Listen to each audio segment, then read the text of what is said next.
तो इनका दाखिला कबूल नहीं हुआ क्योंकि अछूत जाति के।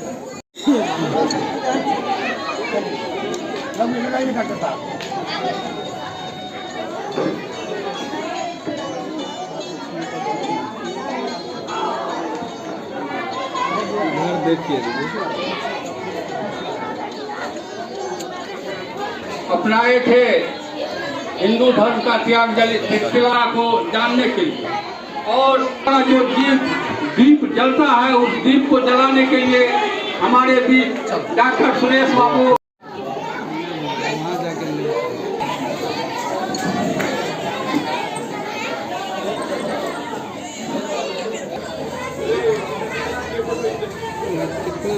का जयंती मनाया गया। का परिनिर्वाण दिवस मनाया गया। रागिनी रानी राजद नेत्री के निजी आवास पर क्या कहना है? सबसे पहले हम रागिनी रानी जी को धन्यवाद देना चाहेंगे, क्योंकि रागिनी रानी जी वही काम कर रही है जिसकी आज देश को आवश्यकता है। आप जान रहे हैं भारत के इतिहास को, जब हमारा देश स्वतंत्र नहीं हुआ था, हमारे देश को संविधान नहीं था, तो हमारे देश में मनुस्मृति का कानून चल रहा था, और जब हमारे देश में मनुस्मृति लागू था तो मानव को मानव नहीं समझा जाता था, मानव को जानवर से भी बदतर समझा जाता था। यानी इस देश में 100 में 85 व्यक्ति के जीवन का कोई औचित्य नहीं था। वो सिर्फ काम कर सकते थे, उनको जीवन जीने का अधिकार नहीं था। स्वतंत्र भारत में बाबा साहब के द्वारा जब संविधान मिला और संविधान में संपूर्ण भारतवासी को संविधान के उद्देशिका में कहा गया है कि हम भारत के लोग, यानी उसमें कोई जाति धर्म मजहब नहीं, कोई लिंग नहीं, इस देश में निवास करने वाले व्यक्ति सबको इस देश में संविधान बराबर का अधिकार दिया है। राजा रंक फकीर, राष्ट्रपति का बेटा हो या मजदूर का बेटा हो, सबको एक समान अधिकार मिला है। ऐसे महामानव को हम मरने नहीं देंगे, इनके विचार को मरने नहीं देंगे, जिन्होंने हमको मानवीय जीवन जीने का अधिकार दिया है।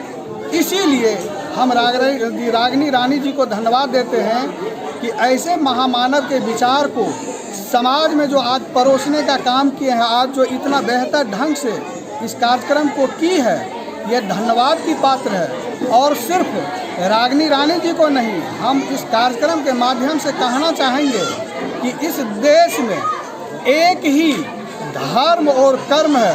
अगर आपका संविधान सुरक्षित रहता है तो हमारा देश सुरक्षित है। अगर भारत का संविधान सुरक्षित नहीं रहता है तो हमारा देश सुरक्षित नहीं है।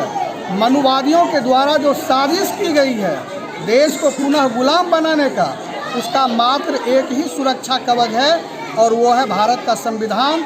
और रागिनी रानी जी भारत के संविधान को सुरक्षित करने के लिए, भारत के संविधान के संबंध में अपने समाज को बताने के लिए बाबा साहब के महापरिनिर्वाण दिवस के अवसर पर जो इस तरह का आयोजन किया है, निश्चित रूप से धन्यवाद की पात्र है।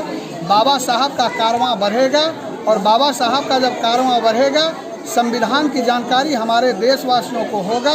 संविधान को संरक्षित और सुरक्षित रखने का जब हमारे देशवासियों में लालसा बढ़ेगी तभी हम सुरक्षित रह सकते हैं। अगर हम ऐसा करने में सक्षम नहीं हो पाते हैं तो निश्चित रूप से आरएसएस, बीजेपी और मनुवादियों के द्वारा हमारे देश को पुनः गुलाम बनाने की जो प्रक्रिया रची गई है वो हो जाएगा। इसीलिए हम धन्यवाद देते हैं संपूर्ण ग्रामवासी के साथ साथ रागिनी रानी जी को कि आपके द्वारा जो ये कार्यक्रम किया गया है, इस कार्यक्रम का बहुत ज़्यादा समाज को ज़रूरत है।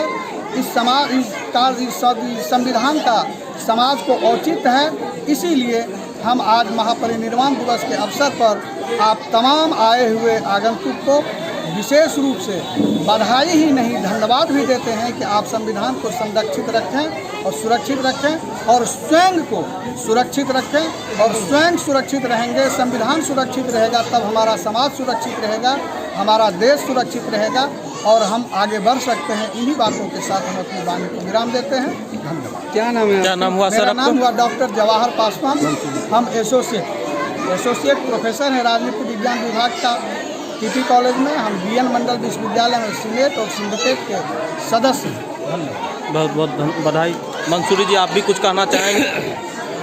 देखिए, आज बाबा साहब के परिनिर्वाण दिवस पर रागिनी जी ने एक बहुत ही महत्वपूर्ण कार्यक्रम रखा है और आप देखिए कि गरीब शोषित मजदूर सभी लोग इस कार्यक्रम में बढ़ चढ़ कर हिस्सा ले रहे हैं। और ये गरीब शोषित मजदूर क्यों आया है?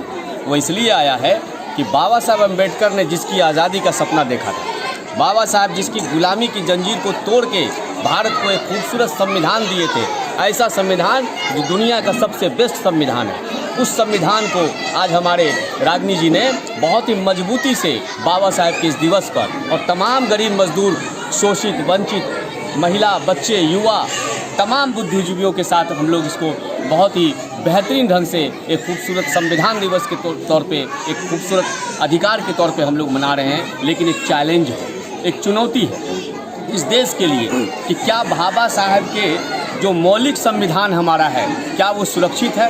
बिल्कुल नहीं साथियों। आज के कार्यक्रम में इस बात को लेके बात उभर के सामने आई है कि इस देश का संविधान खतरे में है।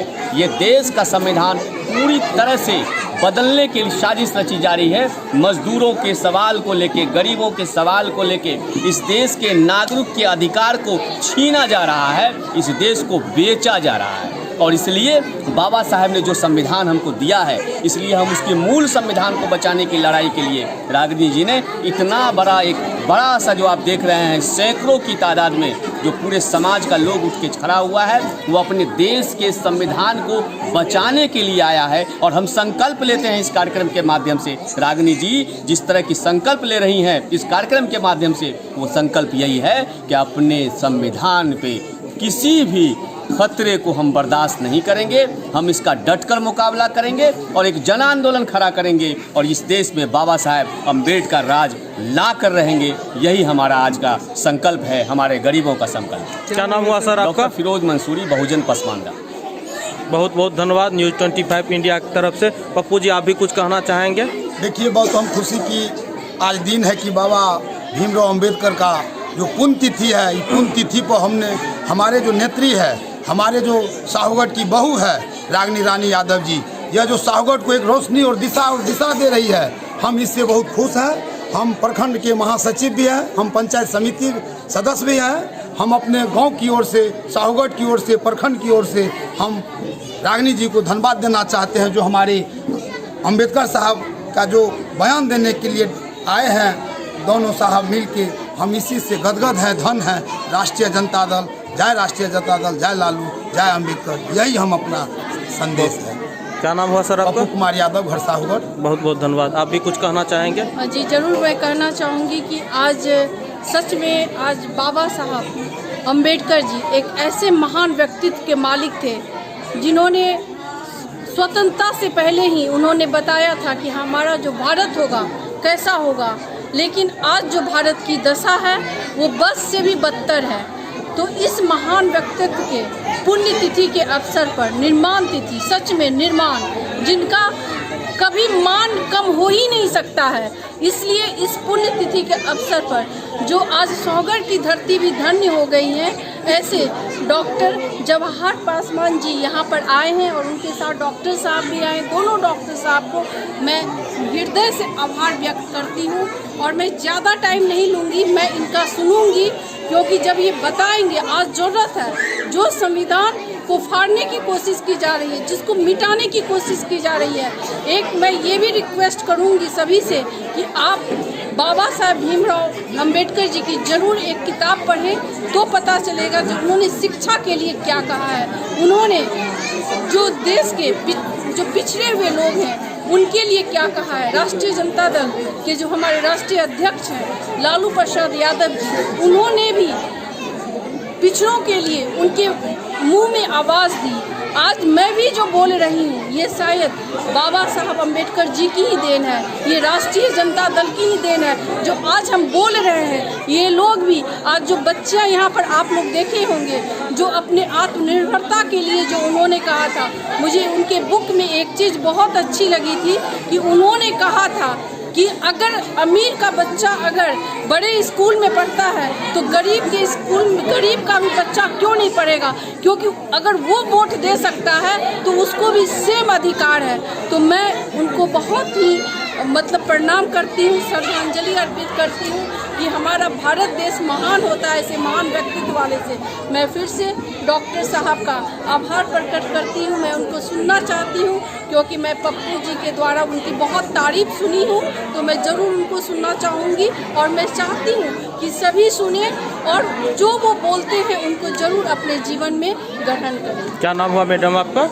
रागनी रानी यादव, प्रदेश महासचिव, राष्ट्रीय जनता। बहुत बहुत धन्यवाद न्यूज़ 25 इंडिया की तरफ से।